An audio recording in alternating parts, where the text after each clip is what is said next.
Assalamualaikum warahmatullahi wabarakatuh. Salam sejahtera bagi kita semua. Welcome back to my channel. Kembali lagi dengan aku Yura. Nah, kali ini aku mau membahas soal PCK lagi untuk tes UKP PPG ya teman-teman, karena sudah cukup lama aku nggak bahas. Dan bagi teman-teman yang sedang mempersiapkan nih tes UKP PPG, silakan bisa pantengin video dari aku kali ini. Nah, bagi teman-teman yang belum subscribe channel ini, silakan di subscribe dahulu agar tidak ketinggalan pembahasan soal yang berkenaan dengan tes P3K maupun tes PPG. Nah, langsung aja ke soal yang pertama.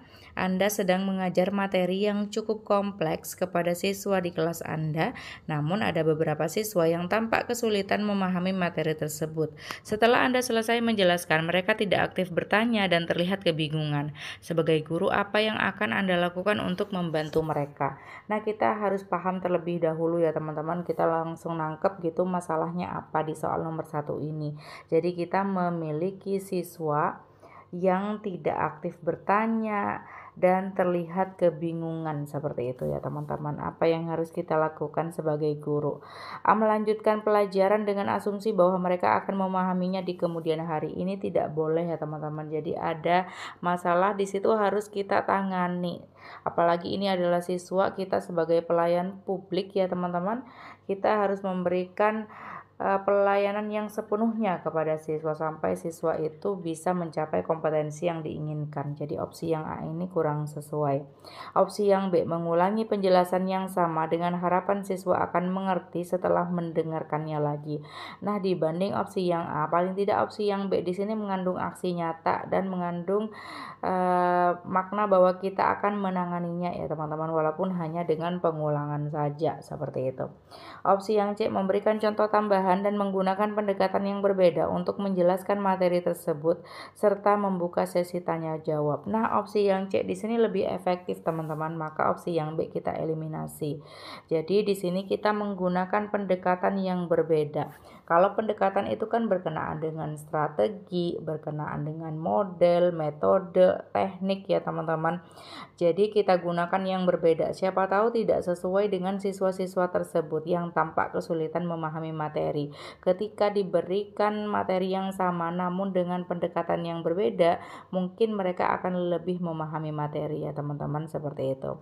Opsi yang D, menunda penjelasan materi baru dan memberikan mereka pekerjaan rumah agar bisa memahami lebih lanjut di rumah. Nah, bagaimana dengan siswa yang lainnya teman-teman? Jadi di sini kan hanya beberapa saja. Kalau kita menunda penjelasan materi baru akan mempengaruhi siswa yang lain ya teman-teman, merugikan seperti itu. Nah, apakah dengan pekerjaan rumah saja bisa membuat mereka yang tadinya tidak paham menjadi paham? Jadi belum tentu ya teman-teman, belum tentu efektif dan efisien juga. Opsi yang E, memanggil siswa tersebut setelah kelas dan memberikan penjelasan secara personal untuk mengetahui di mana letak kesulitannya. Nah, ini sebenarnya juga bisa ya teman-teman. Namun yang paling efektif itu adalah opsi yang C teman-teman.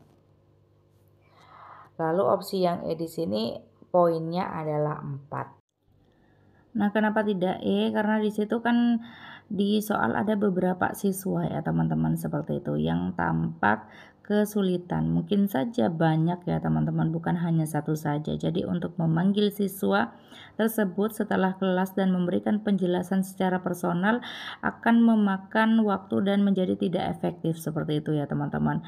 Jadi lebih baik kita memberikan contoh tambahan agar mereka lebih paham seperti itu, tidak bingung, dan menggunakan pendekatan yang berbeda seperti itu ya teman-teman. Ditambah lagi akan memberikan sesi tanya jawab. Di situ kan siswa akan bertanya seperti itu ya teman-teman, sesuai dengan kesulitan yang mereka hadapi. Jadi kita juga bisa melakukan pendekatan secara personal kalau kita adakan sesi tanya jawab. Nah, kita lanjut soal nomor 2. Saat mengajar di kelas, Anda menyadari bahwa beberapa siswa kesulitan memahami materi yang Anda ajarkan. Padahal Anda telah mencoba berbagai metode mengajar. Mereka tampak frustasi dan semakin tidak bersemangat. Selain itu, waktu untuk menyelesaikan materi sangat terbatas karena ada ujian yang sudah dekat. Sebagai seorang guru, apa yang akan Anda lakukan?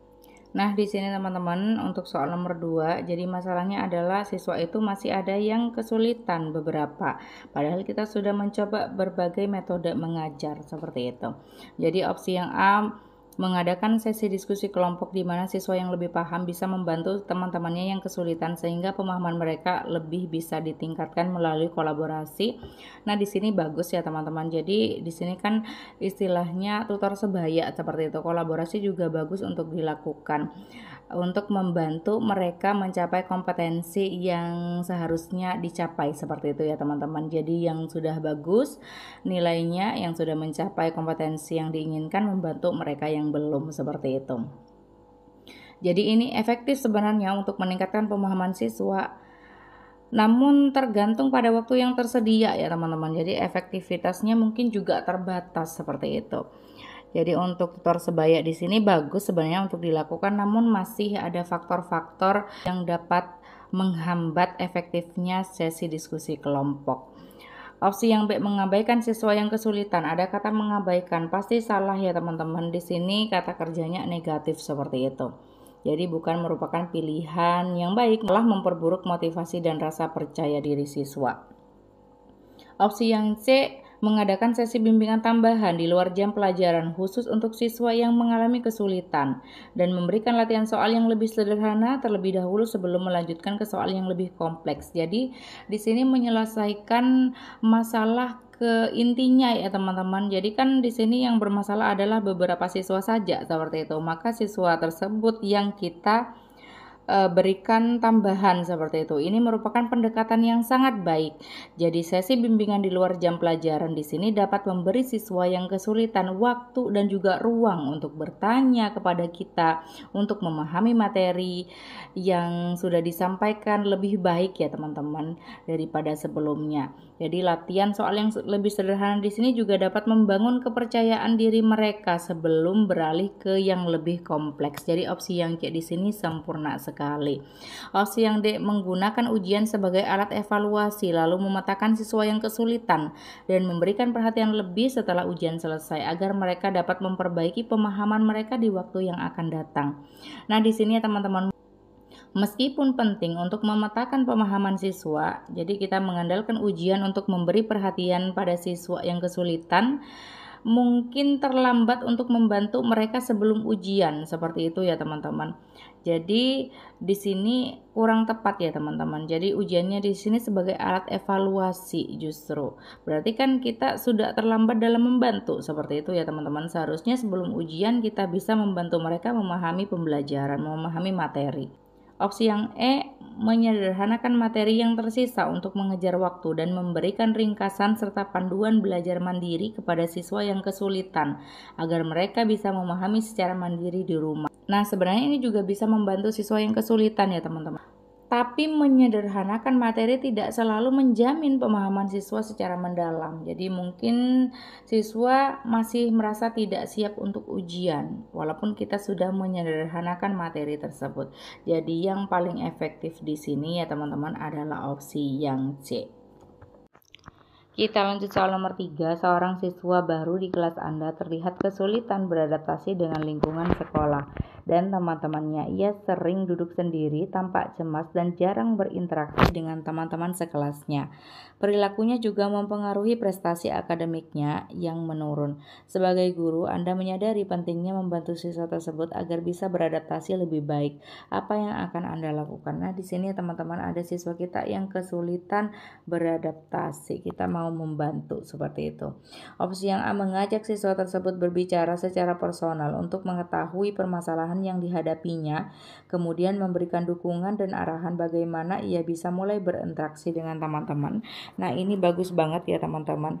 Jadi berbicara secara personal ini akan membantunya jujur tentang kondisi yang sebenarnya ya teman-teman. Jadi dia akan memberikan informasi mengapa ia berperilaku seperti itu, dan kita tentunya bisa menentukan solusi yang sesuai seperti itu ya teman-teman. Opsi yang B, membiarkannya terlebih dahulu untuk beradaptasi dengan caranya sendiri dan mengharapkan situasi ini akan membaik seiring waktu. Nah, di sini ya teman-teman, berarti kan kita tidak akan melakukan apapun seperti itu, tidak ada usaha dari diri kita. Jadi di sini kita tidak membantu padahal dia sudah pasti kesulitan beradaptasi. Kalau kita masih membiarkan ia beradaptasi dengan caranya sendiri, maka ini kurang tepat dan kurang sesuai ya teman-teman. Opsi yang C, meminta siswa yang sudah lebih beradaptasi dan populer di kelas untuk membantu siswa baru tersebut berinteraksi dan masuk dalam kelompok mereka. Nah, betul juga ya teman-teman, namun alangkah baiknya kita sebagai guru ada tindakan juga, jangan malah meminta siswa lain seperti itu ya teman-teman. Opsi yang D, melibatkan siswa tersebut dalam kegiatan kelompok secara langsung tanpa memaksanya berbicara agar ia bisa merasa lebih nyaman melalui partisipasi aktif sebelum lebih aktif terlibat. Nah, di sini sebenarnya bagus juga teman-teman. Jadi kita melibatkan dalam banyak kegiatan kelompok seperti itu. Di sana kan dia akan terpaksa untuk berinteraksi. Namun alangkah baiknya tetap ya teman-teman, kita adakan pendekatan secara personal, kita berbicara empat mata terlebih dahulu, baru kita memutuskan solusi yang sesuai seperti itu ya teman-teman. Kalau kita langsung melibatkan ia dalam banyak kegiatan kelompok, mungkin saja ia akan semakin tertekan seperti itu ya teman-teman.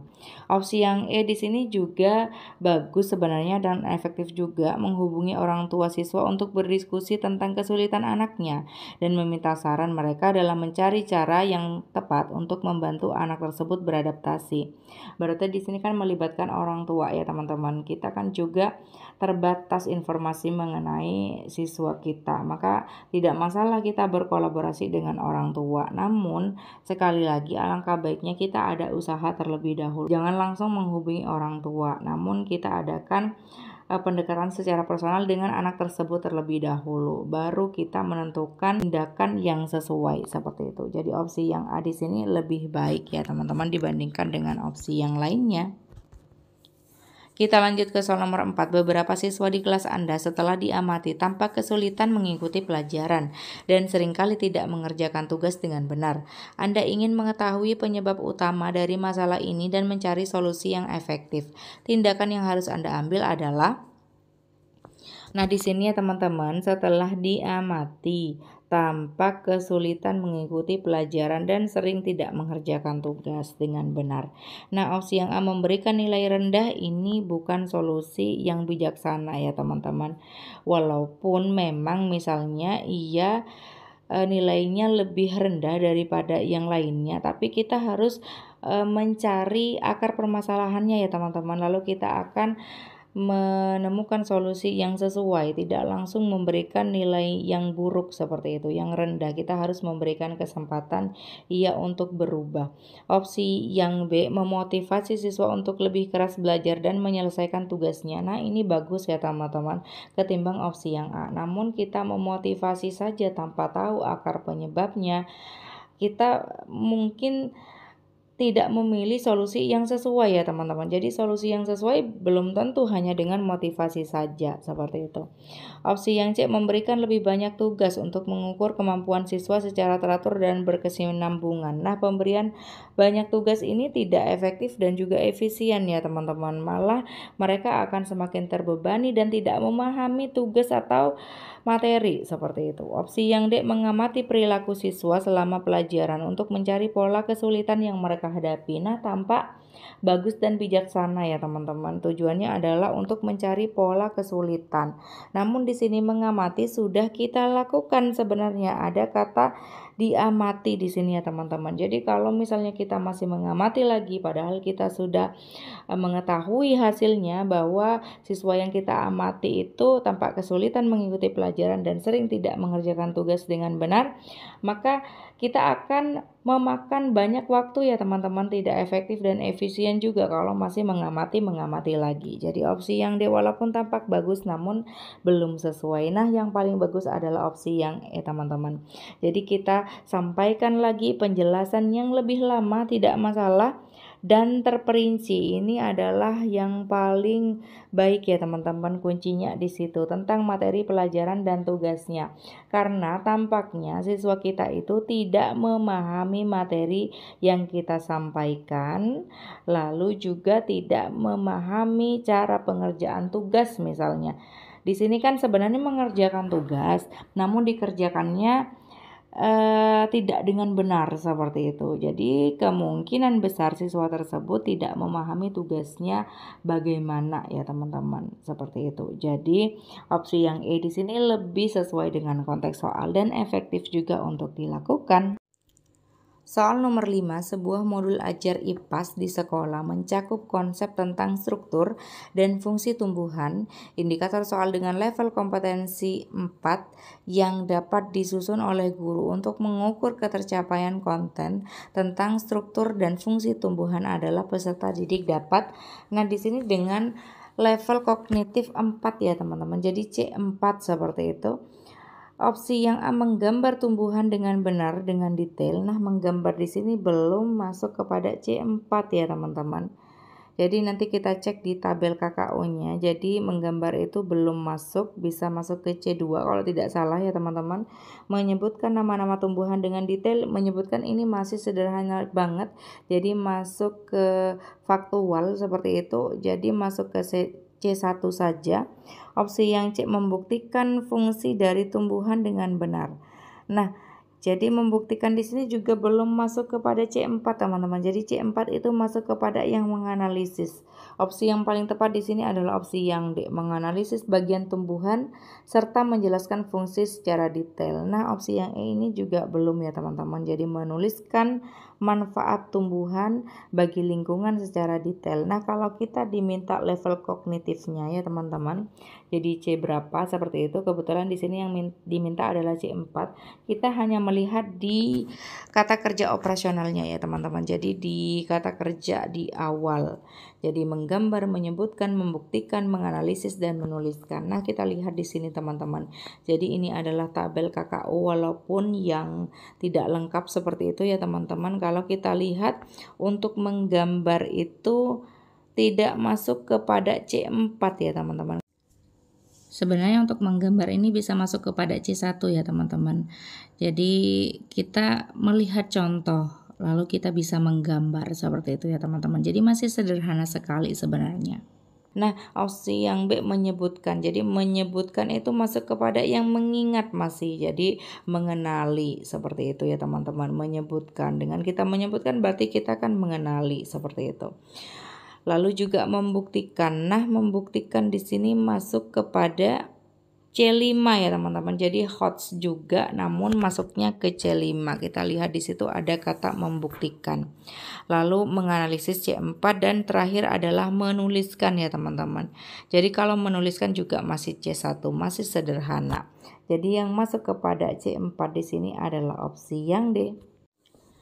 Soal nomor 6, sebuah modul ajar IPA di sekolah berisi konten pembelajaran tentang memperkenalkan konsep gerak benda dan gaya peserta didik belajar tentang berbagai jenis gaya yang mempengaruhi gerak benda. Guru ingin mengukur pemahaman peserta didik terhadap konsep tersebut. Indikator soal level kompetensi 5, level kognitif ya teman-teman di sini, yang dapat digunakan untuk mengukur pemahaman peserta didik tentang gerak benda dan gaya adalah peserta didik dapat A, mengidentifikasi benda-benda di sekitar dan penerapan dalam kehidupan sehari-hari. Nah, mengidentifikasi kita ingat-ingat tadi di tabel ini masuk ke C2 ya teman-teman. Yang ditanyakan adalah level kognitif 5, jadi C5. Kalau C5 itu adalah mengevaluasi seperti itu. Opsi yang B, mengaitkan ya teman-teman. Jadi belum kalau untuk mengaitkan. Nah, kalau kita ingat tadi membuktikan saat aku menampilkan tabel KKO masuk kepada C5 ya teman-teman. Jadi membuktikan gerak benda ketika gaya diterapkan padanya dan penerapan dalam kehidupan sehari-hari. Jadi ini lebih kompleks seperti itu. Sudah mengukur keterampilan berpikir tingkat tinggi. Kemampuan berpikir tingkat tinggi. Di sini yang diminta adalah kognitif C5. Jadi opsi yang D sejauh ini lebih sesuai. Opsi yang D masih memilih jenis-jenis gaya saja yang mempengaruhi gerak benda dan penerapan dalam kehidupan sehari-hari. Kata memilih di sini sederhana banget ya teman-teman, tidak tampak menuntut kemampuan berpikir tingkat tinggi siswa. Opsi yang E mengukur kecepatan benda dengan alat ukur dan penerapan dalam kehidupan sehari-hari. Sama ya teman-teman.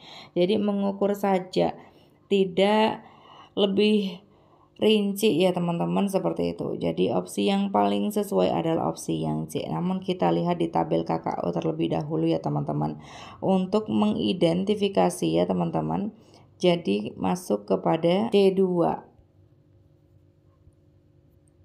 Lalu mengaitkan di sini masuk kepada C4 menganalisis. Membuktikan di sini masuk kepada C5 ya teman-teman. Memilih dan mengukur itu masih sederhana ya teman-teman. Walaupun misalnya tidak masuk di tabel ini ya teman-teman karena tidak lengkap, namun kan kita bisa membandingkan ya teman-teman. Jadi untuk memilih, mengukur dengan membuktikan lebih kompleks yang mana.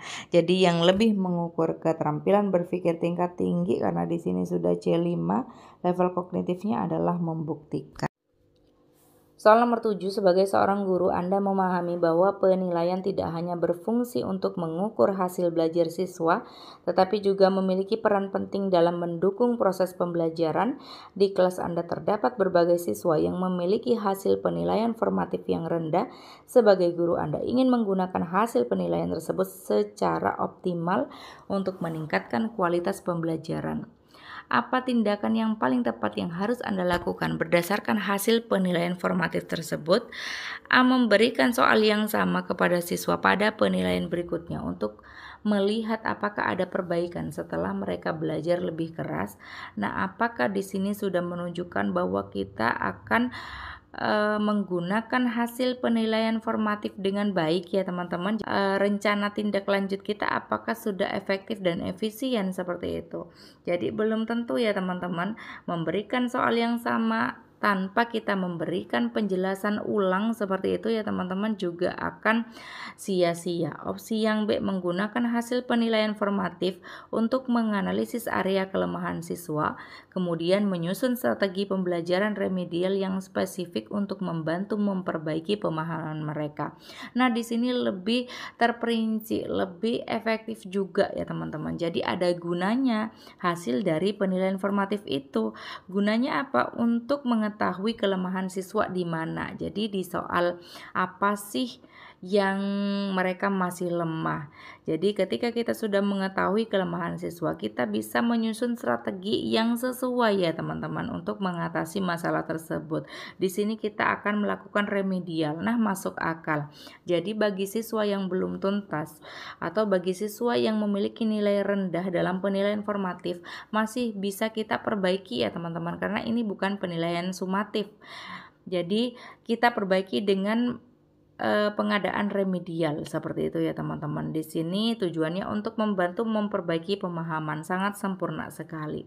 Opsi yang C mengabaikan hasil penilaian formatif, salah ya teman-teman karena kata kerjanya sudah negatif di sini.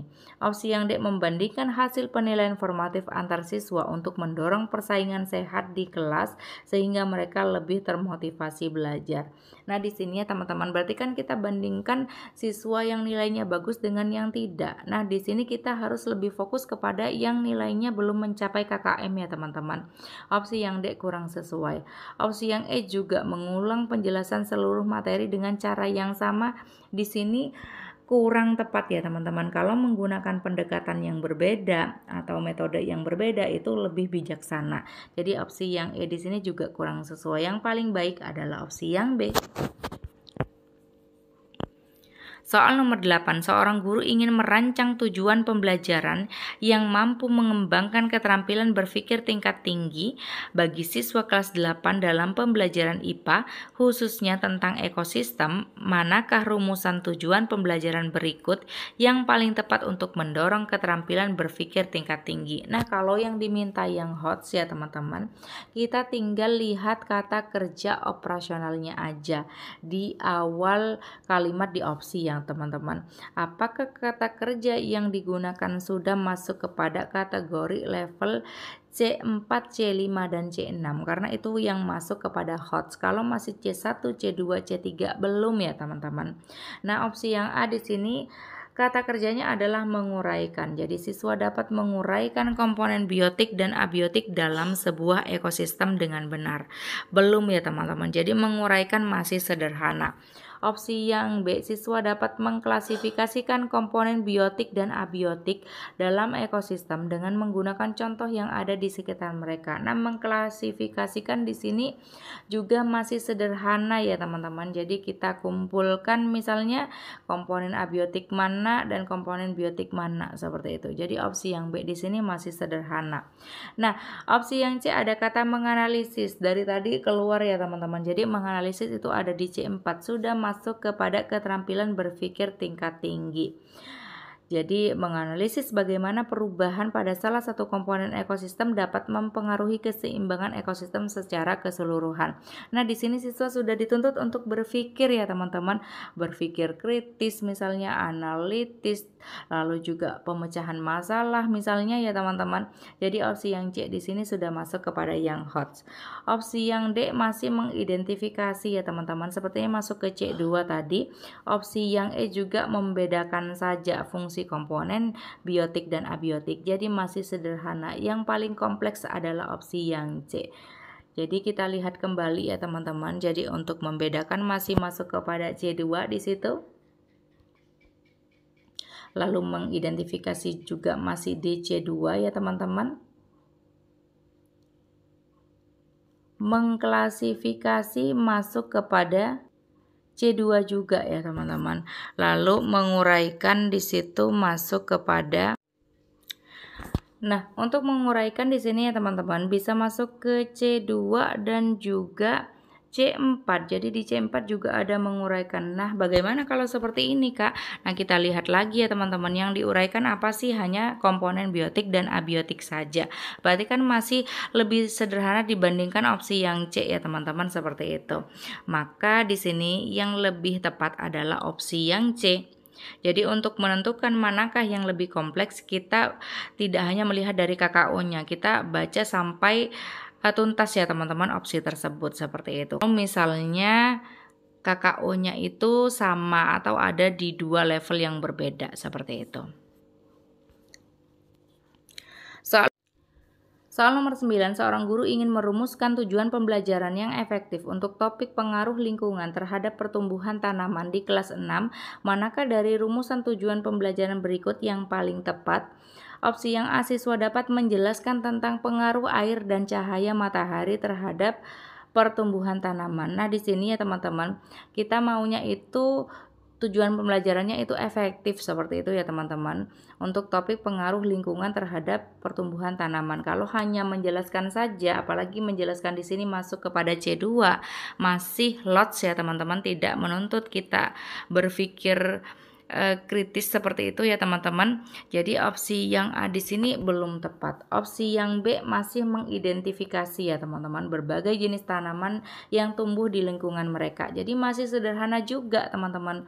Belum efektif untuk topik pengaruh lingkungan terhadap pertumbuhan tanaman, karena pengaruh di sini sudah kompleks ya teman-teman. Kalau kita memilih tujuan pembelajaran yang KKO-nya sederhana, jadi kurang efektif di situ.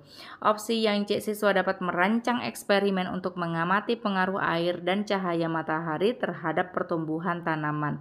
Nah, di sini teman-teman, untuk mengetahui pengaruh lingkungan terhadap pertumbuhan tanaman bagus sekali dengan cara eksperimen ya teman-teman. Dengan siswa merancang eksperimen ya teman-teman untuk mengamati pengaruh air dan cahaya matahari. Ini kan masuk kepada lingkungan seperti itu terhadap pertumbuhan tanaman. Nah, di sini sangat efektif ya teman-teman. Di situ siswa ketika merancang eksperimen, maka mereka akan berpikir ya teman-teman, jadi berpikir analitis, kreatif, lalu juga berpikir kritis. Jadi untuk mengetahui pengaruh air dan cahaya dalam artian lingkungan terhadap pertumbuhan tanaman. Jadi opsi yang C di sini bagus sekali. Nah, opsi yang D, siswa dapat mendiskusikan pentingnya menjaga lingkungan untuk keberlangsungan pertumbuhan tanaman. Nah, mendiskusikan di sini juga bagus, teman-teman. Namun ketika kita bandingkan, apalagi di sini adalah IPA ya teman-teman, jadi lebih tepat opsi yang C. Untuk eksperimen itu berarti adalah kegiatan yang paling puncak dan bermakna ya teman-teman bagi siswa dalam mata pelajaran IPA daripada hanya mendiskusikan saja. Jadi untuk semua mapel mendiskusikan cocok ya teman-teman. Namun untuk pembelajaran IPA belum tentu. Opsi yang E, siswa dapat menyimpulkan pengaruh lingkungan sekitar terhadap pertumbuhan tanaman. Nah, di sini juga bagus teman-teman. Jadi menyimpulkan itu sudah masuk kepada C5. Mengevaluasi seperti itu ya teman-teman. Jadi level kognitifnya sudah hot seperti itu. Namun sebenarnya tanpa kita sadari, menyimpulkan di sini sudah akan masuk kepada kegiatan eksperimen di situ. Setelah melakukan eksperimen, siswa dapat menyimpulkan seperti itu ya teman-teman. Jadi opsi yang C di sini lebih sesuai. Soal 10 adalah soal terakhir dalam video kali ini. Jadi sebelum aku bacakan soal nomor 10, jadi aku mau mengingatkan teman-teman bagi yang belum subscribe channel ini, silakan di subscribe dahulu agar tidak ketinggalan pembahasan soal yang berkenaan dengan soal PPG dan juga P3K ya teman-teman. Soal nomor 10, sebagai seorang guru baru di sekolah, Anda merasa kesulitan beradaptasi dengan lingkungan baru, termasuk cara mengajar dan interaksi dengan siswa. Suatu hari Anda memperhatikan bahwa beberapa siswa tampak tidak tertarik dengan pelajaran yang Anda ajarkan, dan beberapa di antaranya bahkan sulit untuk diatur. Apa langkah terbaik yang sebaiknya Anda ambil untuk meningkatkan situasi ini? Opsi yang A, meningkatkan ketegasan dalam mengelola kelas dengan memberikan aturan yang lebih ketat dan konsekuensi bagi siswa yang tidak mengikuti aturan.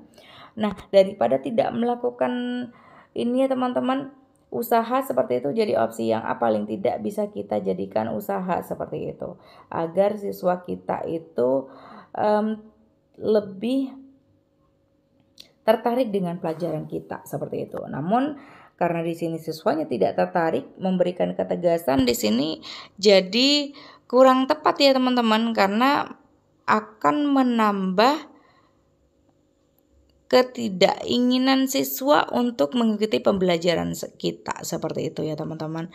Opsi yang B, mencari umpan balik dari siswa tentang metode pengajaran Anda dan berusaha untuk menyesuaikannya agar lebih menarik bagi mereka. Nah, di sini lebih bijaksana teman-teman daripada kita memberikan ketegasan seperti itu, padahal siswa kan sudah tidak tertarik dengan pembelajaran kita, maka mereka mungkin akan tambah tidak tertarik lagi. Kita melakukan pendekatan dengan cara meminta umpan balik kepada siswa ya teman-teman. Jadi apa sih yang kurang dari pembelajaran Bapak seperti itu? Apa sih yang tidak disukai atau yang tidak menarik dari pembelajaran kita seperti itu, sehingga siswa akan memberikan masukan mereka merasa dihargai dan mereka akan semakin menyukai kita ya teman-teman, karena merasa didengar aspirasinya seperti itu. Jadi kita juga dikatakan akan menyesuaikan dengan mereka agar lebih menarik seperti itu. Jadi mungkin menyesuaikan dengan gaya belajar, menyesuaikan dengan minat dan lain sebagainya. Jadi opsi yang B di sini bagus sekali dibandingkan opsi yang A. Opsi yang C pasti salah karena ada mengabaikan kesulitan yang ada. Jadi opsi yang C tidak benar karena di sini tidak menyelesaikan masalah. Opsi yang D, mengadopsi metode pengajaran yang lebih tradisional. Nah, di sini lebih tradisional ya teman-teman. Padahal kita seharusnya lebih melibatkan siswa, bukan metode ceramah atau teacher center ya teman-teman. Jadi opsi yang D di sini kurang efektif. Opsi yang E, menjadi teman siswa agar mengetahui apa yang mereka sukai dan tidak sukai. Nah, betul juga ya teman-teman. Namun secara tidak sadar ini sudah terwakilkan dengan opsi yang B. Jadi umpan balik di sini lebih dari hanya sekedar menjadi teman siswa. Jadi lebih bermakna seperti itu ya teman-teman. Kalau menjadi teman siswa di sini kan hanya di luar pembelajaran. Jadi untuk di pembelajaran lebih baik kepada umpan siswa seperti itu ya teman-teman, umpan balik siswa. Opsi yang B di sini lebih sesuai. Nah, terakhir seperti biasa ada kuis ya teman-teman. Silakan teman-teman mencoba menjawab di kolom komentar dan juga dengan pendapat masing-masing ya teman-teman. Jadi dengan memberikan pendapat masing-masing, insya Allah akan terasah kemampuan teman-teman dalam menemukan opsi yang terbaik seperti itu. Jadi nanti pendapat yang paling bagus akan aku sematkan. Anda adalah seorang guru di kelas 9 dan Anda telah memperhatikan bahwa beberapa siswa sering tidak hadir tanpa alasan yang jelas. Hal ini mulai mempengaruhi performa mereka di kelas dan Anda merasa khawatir terhadap pembelajaran mereka. Apa tindakan yang sebaiknya Anda ambil untuk menangani masalah absensi ini? A. Memberikan sanksi kepada siswa yang sering tidak hadir dengan memberikan nilai rendah atau memperingatkan mereka secara tegas. B. Menghubungi orang tua siswa yang sering tidak hadir untuk mendiskusikan masalah absensi dan mencari tahu penyebabnya. C. Mengabaikan masalah ini karena Anda percaya bahwa siswa yang tidak hadir akan menyadari kesalahan mereka dan memperbaiki sendiri. D. Mengadakan pertemuan kelas untuk membahas pentingnya kehadiran dan mendorong siswa untuk lebih bertanggung jawab terhadap pendidikan mereka. Memberikan reward bagi mereka yang rajin dan tidak pernah tidak hadir ke dalam kelas. Nah, silakan teman-teman mencoba menjawab di kolom komentar. Nah, sampai di sini terlebih dahulu ya teman-teman. Semoga penjelasan dari aku membantu dan juga mengandung trik ya teman-teman. Trik dan tips untuk mengerjakan soal PCK dan juga SJT dalam UKP PPG ya teman-teman, seperti itu. Nah, sampai di sini dulu. Semoga bermanfaat. Terima kasih sudah menonton. Jangan lupa di like, comment, and subscribe. Wassalamualaikum warahmatullahi wabarakatuh.